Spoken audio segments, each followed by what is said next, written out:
श्रीमद् भगवत गीता का 9वां अध्याय, जिसका नाम राज विद्या राजगुह्य योग है, भगवान श्री कृष्ण द्वारा दिया गया सबसे गोपनीय यानी गुप्त ज्ञान माना जाता है। इसमें कृष्ण अपनी महिमा और अपनी शरण में आने की महिमा को बहुत ही सरल शब्दों में समझाते हैं। यहाँ इस अध्याय की मुख्य बातें दी गई हैं। 1. सबसे गुप्त ज्ञान, the most confidential knowledge. Shri Krishna कहते हैं, हे अर्जुन, क्योंकि तुम मुझसे द्वेष नफरत नहीं रखते, इसलिए मैं तुम्हें ये सबसे गुप्त विज्ञान बताऊंगा। इसे जानकर तुम दुखों से मुक्त हो जाओगे। ये ज्ञान राजाओं की तरह महान और पवित्र है। 2. भगवान की अचिंत्य शक्ति। कृष्ण अपनी सत्ता के बारे में बताते हैं। यह पूरा संसार मेरे अव्यक्त रूप से व्याप्त है। सभी प्राणी मुझ में स्थित हैं, लेकिन मैं उनमें स्थित नहीं हूँ। इसे समझाने के लिए वे हवा का उदाहरण देते हैं।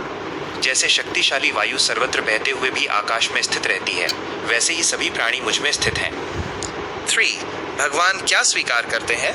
भक्ति के मार्ग को सरल बनाते हुए भगवान गीता का सबसे सुंदर श्लोक कहते हैं, पत्रम पुष्पम फलम तोयम यो मे भक्त्या प्रयच्छति तदहम भक्त्युपहृतमश्नामि प्रयतात्मनः।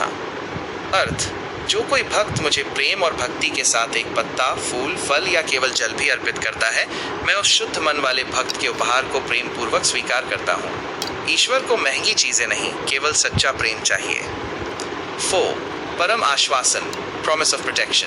भगवान अर्जुन को एक बहुत बड़ा भरोसा दिलाते हैं। अनन्याश्चिन्तयन्तो मा ये जनाः पर्युपास्ते तेषां नित्याभियुक्तानां योगक्षेमं वहाम्यहम्। अर्थ, जो अनन्य भाव से मेरा चिंतन करते हुए मेरी उपासना करते हैं, उनके योग जो उनके पास नहीं है उसे देना, और क्षेम जो उनके पास है उसकी रक्षा करना की जिम्मेदारी मैं स्वयं उठाता हूँ। 5. कोई भी अछूत नहीं। कृष्ण कहते हैं कि मेरी नज़र में सब समान हैं। चाहे कोई कितना भी बड़ा पापी क्यों न हो, यदि वो संकल्प करके मेरी शरण में आ जाए तो उसे भी साधु ही मानना चाहिए। वे कहते हैं, हे अर्जुन, तुम घोषणा कर दो कि मेरे भक्त का कभी विनाश नहीं होता। 9वें अध्याय की मुख्य सीख। 1. समर्पण। हम जो कुछ भी खाएं, जो दान दें या जो पूजा करें, वो सब भगवान को अर्पित कर देना चाहिए। 2. सरलता।